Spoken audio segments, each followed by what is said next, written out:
नमस्कार मित्रों, मैं सुभाष शुक्ला एक बार फिर से आपका हाजिर हूँ आपके सामने इंग्लिश वाला लेकर के। और आज हम बात करने वाले हैं एक नए हार्ड चैलेंज के बारे में, 63 डेज हार्ड चैलेंज। आज आप जानते हैं कि नया साल है, तो सबसे पहले आप सभी देशवासियों को, आप सभी छात्रों को ढेर सारी शुभकामनाएं, बहुत बहुत बधाई इस नूतन वर्ष की। आइए कुछ संकल्प लें। तुम्हारे पास 63 डेज बकाया है। आप जानते हैं कि आज 1 जनवरी है और जो आपका हाई स्कूल का जो पेपर है वो आप जानते हैं कि 4 मार्च को है। तो इस हिसाब से 63 डेज तुम्हारे पास है। मैं आज से ग्रामर लेके आया हूं, वैसे मैं बुक्स भी पढ़ाऊंगा और ग्रामर भी सारी टॉपिक्स बिंदुवार तरीके से पढ़ाऊंगा। आज हम बात करने वाले हैं एक नए पार्ट के बारे में जिसका नाम है वॉइस। विस्तार से पढ़ते हैं बहुत अच्छे से। एक एक टॉपिक का कम से कम 5-5, 6-6, 10-10 वीडियो बहुत अच्छे से बनाएंगे, समझ में पूरी बात आएगी। अगर आपको बिल्कुल नहीं आता है तो चिंता करने की बात नहीं है, ना कोई जल्दबाजी करने की बात है। आराम से मेरे साथ आप जुड़े रहिए और आप लगातार हमसे जुड़ के अपनी बातों को बताते रहें। कोई समस्या हो तो भी बता सकते हैं और अच्छे से पढ़ते रहें। तो आते हैं, स्टार्ट करते हैं। हाँ, तो आप जानते हैं 63 डेज हार्ड वर्क चैलेंज मैंने इसीलिए इसको लिखा है क्योंकि आप जानते हैं आज से 63 डेज बकाया है, 63 दिन बाकी है, तो इसीलिए लिखा गया है। हमारे साथ 63 डेज अगर आप जुड़े रहे तो 70 में 70 मैं आपको दिलाने का वादा करता हूं। 63 डेज में 70 आउट ऑफ 70 पूरे मार्क्स, नो डाउट। कोई टेंशन नहीं लेना। अगर स्कूल नहीं गए तो चिंता ना करें, कोचिंग नहीं ज्वाइन किया तो परेशान ना, ऑफलाइन नहीं किया कोई दिक्कत नहीं। और बिना पैसे के, एक भी पैसे का आपसे कोई रिक्वेस्ट नहीं करूंगा, नहीं चाहिए। बस आप लग के पढ़िए आराम से और फिर देखिए अगर आपका अच्छे मार्क्स आता है तो फिर देखेंगे, लेकिन मुझे कुछ चाहिए नहीं। तो मैंने आपसे कहा 63 डेज हम बात करने वाले हैं। आज पहला जो टॉपिक है वो है वॉइस।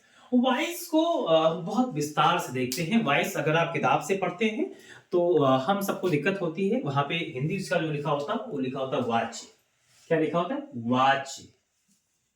अब वाच अगर कोई देहात का लड़का है, कोई गांव का लड़का है, कोई सॉरी कोई ऐसा लड़का है जिसने पहली बार सुना है वॉइस, तो उसके समझ में आता है यार व्हाट इज वॉच, ये वॉच क्या है, ये तो एक नया कॉन्सेप्ट आ गया है। इंग्लिश में वॉइस तो समझ में कुछ आता भी है, वॉच और भी नहीं समझ में आता कि व्हाट इज वॉच। ये हिंदी में एक ऐसा शब्द आ गया। हिंदी और कठिन है, याद रहे, हिंदी और कठिन है। English is easiest language in the world. संसार की सबसे सरल भाषाओं में से एक है इंग्लिश। तो कैसे सरल है आप 63 डेज में खुद ही जान जाएंगे, बताने की आवश्यकता नहीं।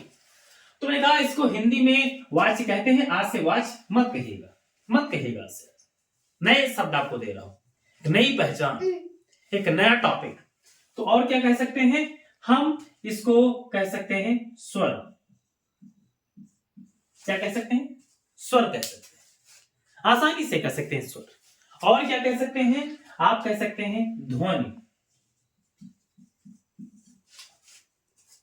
और क्या कह सकते हैं? ध्वनि कह सकते हैं। इंग्लिश में इसी को आप साउंड कह सकते हैं। बहुत आसान है समझना, आवाज।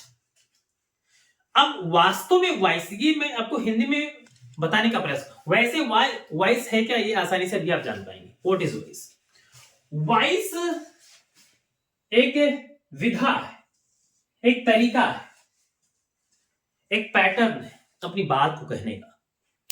एक ऐसा वाक्य जिसमें उस क्रिया नाम के कार्य को अगर कर्ता कर रहा है तो एक्टिव वॉइस, और यदि उसी कार्य को, उस वाक्य का जो कर्म है, अगर वह उस वाक्य को कर रहा है, अगर वह उस कार्य को कर रहा है, तो वो आप जानते हैं पैसिव वॉइस। नहीं समझ में आया है तो बिल्कुल चिंता नहीं करनी है। मैंने कहा विस्तार से पढ़ा रहा हूं, तो मैंने कहा जो वॉइस होता है वो दो तरह का होता है। एक होता है एक्टिव, एक्टिव वॉइस, और एक होता है passive voice.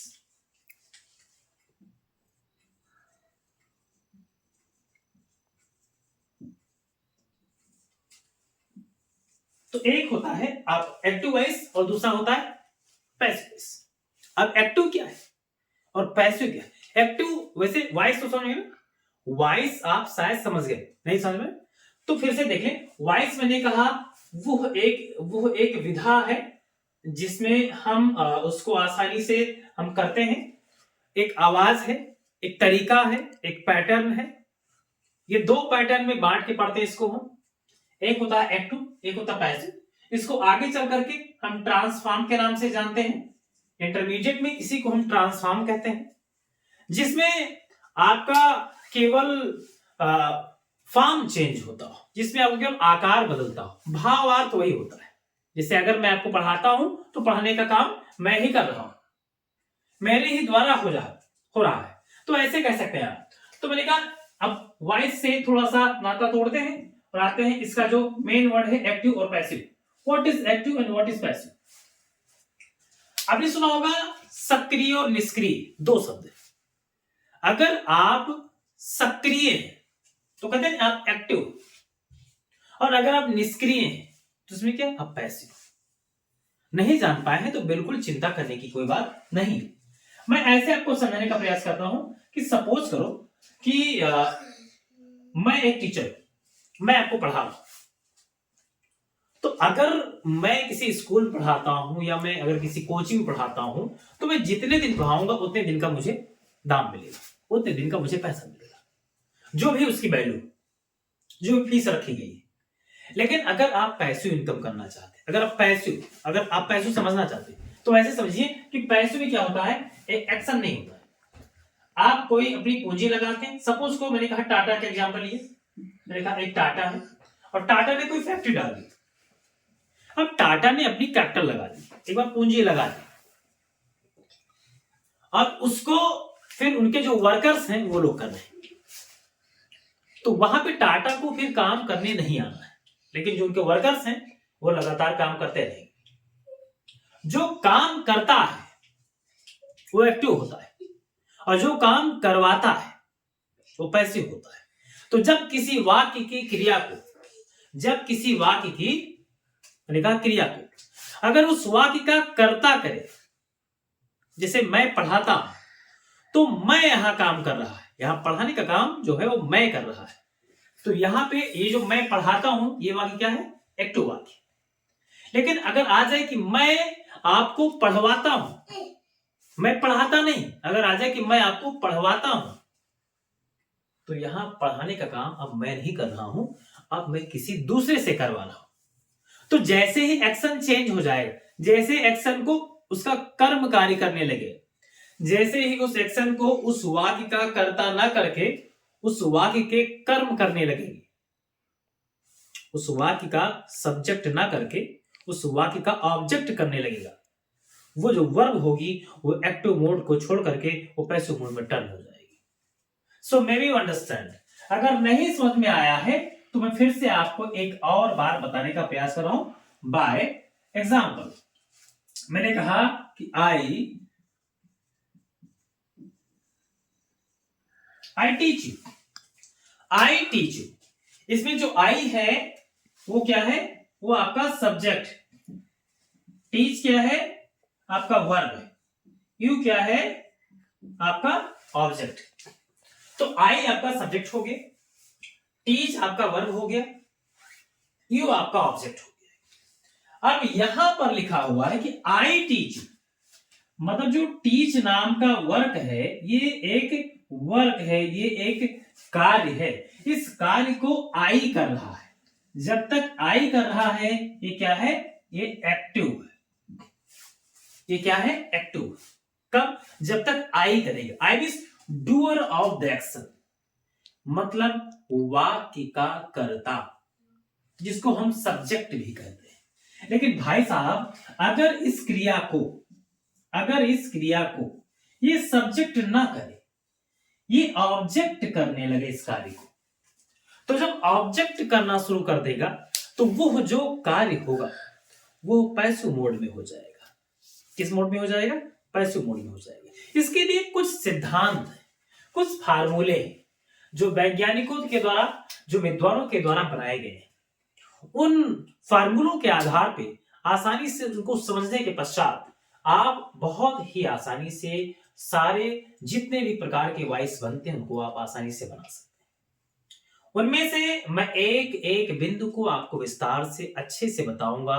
How to change active into passive, बहुत ही आसान तरीके से, बिना किसी हेजिटेशन के। कोई जल्दबाजी नहीं है, कोई भाग नहीं रहा है। हमारे पास 63 डेज हैं और मैं आपको कम से कम 100 से अधिक टॉपिक्स, मुश्किल से आपके पास जो क्वेश्चन है वो मुश्किल से 30 क्वेश्चन शायद आते हैं इस साल। हाँ, अभी इसमें जब से पैटर्न चेंज हुआ 30 क्वेश्चन आते हैं। दिन तुम्हारे पास है 63। मैंने कहा कम से कम 100 टॉपिक हाई स्कूल के लिए पढ़ाऊंगा, केवल हाई स्कूल के लिए 100 टॉपिक्स। अगर आप बुक पढ़ रहे, मैं ये नहीं कहता कि वीडियो ही देखें, लेकिन मेरा मकसद ये है कि अगर आप मान लो बैठे हैं, आप किताब पढ़ रहे हैं, कभी कभी मन ऊब जाता है, तो ये मैं कदापि नहीं कहूंगा कि आप हमेशा मोबाइल का प्रयोग करें, ये उचित नहीं होगा शायद एक छात्र के लिए। लेकिन फिर भी मैं ये कहता हूं कि अगर आप मन ऊब रहा है, आप रील्स देखना चाहते हैं, तो आप फालतू की रील्स देखने से बेस्ट होगा कि आप इंग्लिश वाला की रील देखें। अगर आपने भाई साहब 100 रील देख ली इस 2 महीने में, अगर आपने 100 वीडियोस देख ली, तो आपके 100 टॉपिक तैयार हो जाएंगे। मैं ये कदापि नहीं कह रहा हूं कि आप टॉप कर सकते हैं या आप टॉप कर जाएंगे या आप ही हैं पहले, जो ऐसा ऐसा कोई जादू नहीं है। मेरे पास कोई टॉनिक नहीं जो मैं आपको दूंगा और आपको 60-65 दिन में आप बिल्कुल 100 में 100 मार देंगे। लेकिन भाई प्रयास जरूर है, सार्थक प्रयास, वो भी बिना आई थिंक किसी स्वार्थ के। मैं आपसे कुछ मांग भी नहीं रहा हूं, मैं बस ये कह रहा हूं कि आप अपना समय निकाल के देखें। अगर आपको कुछ खास करना है तो बस, तो मैंने आपसे क्या कहा, बस इतना ही तो कहा। अबे कुछ तो हाँ, आप समझदार हैं। तो जहां तक मामला एक्टिव और पैसिव का है, वो बहुत ही आसान है। मैं आपको एक और नए वाक्य के माध्यम से बताने का प्रयास करूंगा।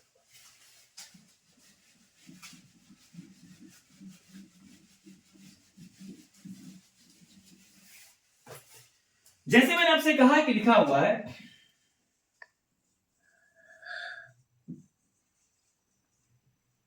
सी कॉल्स हिम, सी कॉल्स, एक वाक्य। सी क्या है? सब्जेक्ट। कॉल्स क्या है? वर्ब है। हिम क्या है? ऑब्जेक्ट। तो इसमें जो ये कॉल्स नाम का जो वर्ब है, इसको इसको करने का काम कौन कर रहा है? इसको करने का काम कर रहा है सी। तो सी क्या है? सब्जेक्ट। मैंने आपसे कहा है कि जब किसी क्रिया को अगर वाक्य का कर्ता कार्य कर रहा है तो वो एक्टिव मोड में होगा। किस मोड में होगा? एक्टिव मोड में। लेकिन अगर भाई साहब ये इसको कार्य करने लगे तो किस में हो जाएगा? तो पैसिव मोड में हो जाएगा। तो ये इस समय किस मोड में लिखा हुआ है? शायद आपके समझ में आ गया है पक्का पक्का कि ये इस समय एक्टिव मोड में कार्य कर रहा है। और कई पहचान के तरीके हैं, लेकिन जो बेसिक फंडामेंटल है वो ये है, वो शायद आपके समझ में आ गया होगा, शायद कोई डाउट नहीं है। आगे बढ़ते हैं और देखते हैं कि वो फार्मूले कौन से हैं जिसके माध्यम से, वो सिद्धांत कौन से जिनके माध्यम से आसानी से हम उसको बना पाएंगे। तो कौन से फार्मूले आते हैं और देख लेते हैं। इसमें कुछ निश्चित सिद्धांत हैं जिनको आप आसानी से याद करके और आसानी से आप उनको फॉलो कर सकते हैं। अगर आप फॉलो करते हैं तो आपको, आप बनाने में उसको समर्थ होंगे। सबसे पहला जो फार्मूला है वो आप जानते हैं कि पहला जो है वो आपको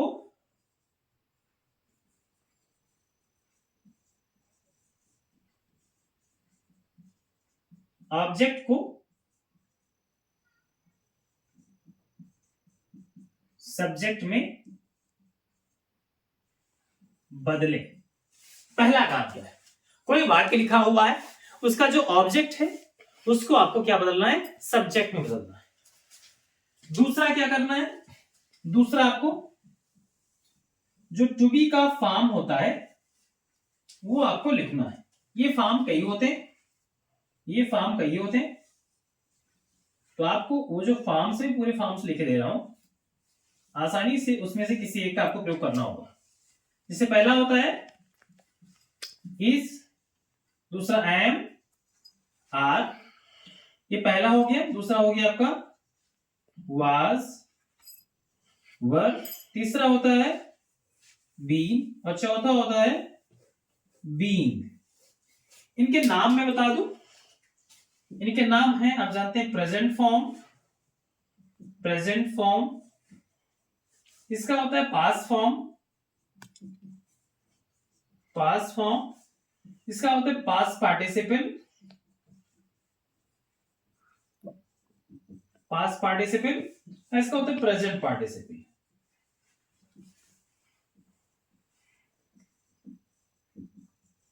ओके, तो दूसरा फार्मूला क्या फॉलो करना है आपको, याद है टू बी का आपको फॉर्म लगाना है। There are 4 forms you have. पहला है इज एम आर, ये आपका प्रेजेंट फॉर्म हो जाएगा। दूसरा है वाज वर, ये आपका पास्ट फॉर्म हो जाएगा। तीसरा बीन है, आपका पास्ट पार्टिसिपल हो जाएगा। और चौथा हम जानते हैं बीइंग है, ये आपका प्रेजेंट पार्टिसिपल है। एक बात खास याद है, जब वर्ब पढ़ाऊंगा तो बता दूंगा कि ये जो दो होती है ये एडजेक्टिव होती है, ये वर्ब नहीं होती है। ऊपर के दो फॉर्म होते हैं, इट मींस वर्ब में कितने फॉर्म होते हैं, ओनली 2 फॉर्म्स। मेन क्या है, मेन है आपका बी। तो ये आपको याद रहे, आपको इनमें से कितने हो गए 1 2 3 4 5 6 7 8, 8 में से किसी न किसी एक को आपको लगाना है अकॉर्डिंग टू रूल, वो आपके आगे बता दिया जाएगा।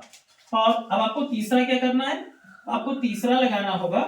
जो तीसरा आपका नियम है उसमें आपको लगाना है वर्ब की थर्ड फॉर्म, वर्ब की थर्ड फॉर्म, जिसको मैंने अभी क्या बताया था, पास्ट पार्टिसिपल। आप कह सकते हैं कि जो तीसरा फार्मूला है वहां में क्या लगाना है, हमें पास्ट पार्टिसिपल का प्रयोग करना है। और चौथा फार्मूला है, चौथा आपको लगाना है बाई। बाई, बाई के साथ और भी बहुत सारे प्रीपोजिशन आते हैं, जैसे टू भी आता है, जैसे एट भी आ सकता है, जैसे विद भी आता है, जैसे ऑन भी आता है, ठीक है, तो और भी आते हैं। लेकिन 100% में से अगर पूछा जाए तो 99% क्या आता है, बाई आता है। तो इसको मैं विस्तार से पढ़ाऊंगा, आपको परेशान नहीं होना है, बस ये समझना है कि अभी आपको नॉर्मली बाई का प्रयोग करना है। और जो अंतिम फार्मूला है पांचवा, वो आप जानते हैं कि पहले का उल्टा, मतलब यहां ऑब्जेक्ट को सब्जेक्ट बनाते हैं तो आपको नीचे क्या करना है, आपको सब्जेक्ट को ऑब्जेक्ट में, किसमें, ऑब्जेक्ट में बदलना है। तो ये काम इतना आपको करना है। आपको अंतिम जो फार्मूला है पांचवा, वो सब्जेक्ट को ऑब्जेक्ट में बदलना है। मैं फिर से एक बार शॉर्ट रिवाइज कर रहा हूं। पहला फार्मूला क्या है, ऑब्जेक्ट को सब्जेक्ट में बदलना।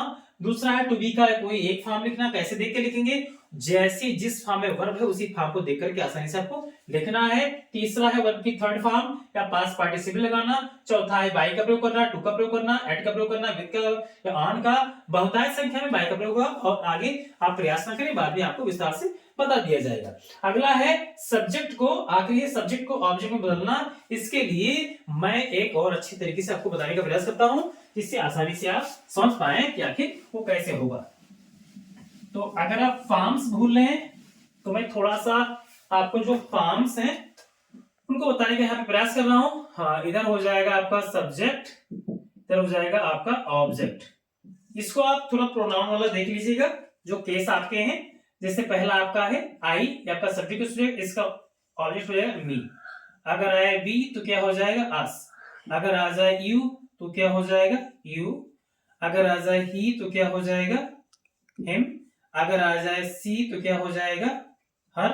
अगर आ जाए इट तो क्या हो जाएगा इट। और अगर आ जाए भाई साहब दे तो क्या हो जाएगा देम। ये आपको आना बहुत जरूरी है। अगर इतनी बात नहीं आती है तो आप समझ नहीं पाएंगे। So I am highly request, please deeply learn these all words and then you should try to make an active okay। तो मैं आपको एक एग्जांपल देने का प्रयास कर रहा हूं, ध्यान से देखिए। मैंने आपसे कहा कि आई लाइक यू। एक एग्जांपल ले लेते हैं, आई लाइक यू। फार्मूला आपके सामने लिखा होगा, आपने लिख लिया होगा। तो मैंने कहा था पहला फार्मूला क्या लगाना है, सबसे पहले लगाना है कि हमें ऑब्जेक्ट को सब्जेक्ट में बदलना है। यहां पे क्या लिखा हुआ, सब्जेक्ट, ये है वर्ब, ये है ऑब्जेक्ट। तो ऑब्जेक्ट क्या है यू, यू को हम ऑब्जेक्ट से सब्जेक्ट बनाएंगे। तो यू आपका ऑब्जेक्ट है, इसका सब्जेक्ट भी क्या होता है, इसका सब्जेक्ट भी यू होता है। तो हमने यहां पे लिख दिया यू। ओके, समझ में आया? बहुत आसान है। मैंने कहा पहला फार्मूला था ऑब्जेक्ट को सब्जेक्ट में बदलो, तो मैंने यू को बदल दिया सब्जेक्ट में, और यू का सब्जेक्ट भी यू होता है, इसलिए मैंने लगा दिया यू। अभी कोई दिक्कत? No problem. दूसरा मैंने फार्मूला पे लिखा था कि टू बी का कोई एक फॉर्म लिखो। कौन सा एक फॉर्म लिखें? बड़ी चिंता की बात है, जब हम नए होते सोचते कौन सा फॉर्म लिखें, समझ में नहीं आता। टीचर्स फार्मूला बना के देते हैं, कितने फार्मूले याद करेंगे भाई? टाइम नहीं है, टाइम ही तो है नहीं, शॉर्ट में बनाना है। तो इसको देखिए ध्यान से, लाइक कौन से फॉर्म में लिखा हुआ, आप जान गए ना, प्रेजेंट फॉर्म में लिखा हुआ है। मैंने प्रेजेंट फॉर्म में टू बी क्या लिखा था? इज, एम, आर, तीन शब्द थे ना, तो इज किसके लिए? एक के लिए। एम किसके लिए? आई के लिए। आर किसके लिए? आप जानते हैं ज्यादा के लिए। तो यू ज्यादा माना जाता है, यू प्लूरल होता है, तो यू के साथ क्या लगाएंगे हम? आर लगा देंगे, तो हो गया यू आर। ठीक है, तीसरा क्या काम था? तीसरा था वर्ब की थर्ड फॉर्म या पास्ट पार्टिसिपल लिखना। किसकी पास्ट पार्टिसिपल? उसी वर्ब की जिसको देख करके टू बी लगाए थे। तो लाइक का पास्ट पार्टिसिपल क्या होता है, देख लेते हैं एक बार। आप जानते हैं पहला होता है लाइक, दूसरा होता है लाइक्ड, और तीसरा भी होता है लाइक्ड, चौथा होता है भाई सब लाइकिंग। तो आप जानते हैं हमें तीसरा लिखना है, तो क्या हो जाएगा? यहां हो जाएगा लाइक्ड। क्या हो जाएगा? लाइक्ड। फिर मैंने आपको चौथा फार्मूला बताया, क्या लगाएं? बाई लगा दें। मैंने कहा था एड टू विद भी होता है, आन भी होता है, लेकिन उसके लिए मैं बाद में आपको अलग से पढ़ाऊंगा कि कहां कहां होता है। अभी नॉर्मली क्या लगाएंगे? बाई लगाएंगे। और आखिरी फार्मूला क्या था कि हमें क्या करना है? सब्जेक्ट को ऑब्जेक्ट में बदलना है। सब्जेक्ट क्या है? आई। आई का ऑब्जेक्ट क्या होता है? मी होता है, तो यहाँ पे क्या लगा देंगे? मी। और बन के हो गया आपका तैयार। लिखा हो आई लाइक यू, इसमें काम कौन कर रहा? आई पसंद कर रहा है। देखिए यहाँ पे यू आर लाइक्ड बाई मी, यहाँ मी के द्वारा पसंद किए जाते हैं। यहाँ काम सब्जेक्ट कर रहा है, यहाँ काम ऑब्जेक्ट कर रहा है, इसलिए ये क्या है? एक्टिव, और ये क्या है? पैसिव। शायद समझ में आ गया होगा। अगर नहीं जान पाए तो चिंता करना ही नहीं है, बिल्कुल चिंता छोड़ दीजिए। जब तक मैं तुम्हारे साथ हूं, तुम्हें अंग्रेजी में चिंता करने की कोई आवश्यकता नहीं है। Not at all, no problem. विश्वास करिए यार, 60 से 63 दिन आप मेरे साथ रहिए। अगर 4 तारीख को तुम्हें मजा ना आ जाए तो बताना। यही एक पहला पेपर हो जिसमें आप कहेंगे कि सर मजा आ गया, वाह। मन झूम जाएगा जब आपके हाथ में पेपर आएगा। आप सोचेंगे ये कैसे हो सकता है, इतना सरल। 70 में 70 सर आप पा सकते हैं, 70 में 70, 70 out of 70। I will support you. मैं तुम्हारे साथ खड़ा रहूंगा पूरे 63 दिन। एक भी पैसा नहीं देना है, कुछ नहीं देना है, केवल वॉच करना है। जब मन उबे, जब जी कहे कि किताब थोड़ा छोड़ना है, नहीं मन कर रहा है नोट्स पढ़ने का, उठाइए मोबाइल, खोलिए इंग्लिश वाला, पढ़िए। शाम को रोजाना एक वीडियो आपके पास पहुंच जाएगा। रोजाना 1 से 2, प्रयास करूंगा 2, लेकिन अगर कोर्स नहीं पूरा कर पा रहा हूं तो 2 दूंगा, लेकिन 1 तो पक्का रहेगा। मेरा प्रयास है 63 दिन में कम से कम 100 वीडियोस देना आपको। साथ जुड़िए, ठीक से पढ़ते हैं। और जो आपके आसपास जो भाई बहन हैं जो कमजोर हैं, उनको भी बताइए, शेयर करिए वीडियो, उनको समझाओ। अच्छा हो सर, स्कूल नहीं जा पाए किसी कारण से, जी नहीं कह रहा है कि मैं जाऊंगा, लेकिन फिर मिलूंगा। आज पहला दिन है साल का, इसलिए वादा करिए अपने आप से। मुझसे मत कहिए, किसी से मत कहिए, खुद से वादा करिए कुछ करना है। और ये 63 दिन तो बिल्कुल आज ही कसम खा लीजिए, कुछ करना है खास। फिर मिलते हैं, जाना पड़ेगा, आप जानते हैं। आप मुझे बहुत याद आएंगे। अपना ख्याल रखिएगा, और अपने स्वास्थ्य का भी इसमें थोड़ा कम खाइएगा। सोने में कोताही मत करना, सोइएगा ठीक से, लेकिन पढ़ाई बहुत जरूरी है। यही 2 महीने तुम्हारे पास है बेटा, लापरवाही मत करना प्लीज, हाथ जोड़ रहा हूं, प्लीज लापरवाही मत करना। जी नहीं कह रहा जाने का, लेकिन जाना पड़ेगा, आप जानते हैं। फिर मिलते हैं कल। अपना ख्याल रखना, अपने माता पिता का, उनकी बात मानना। जय हिंद। Thank you.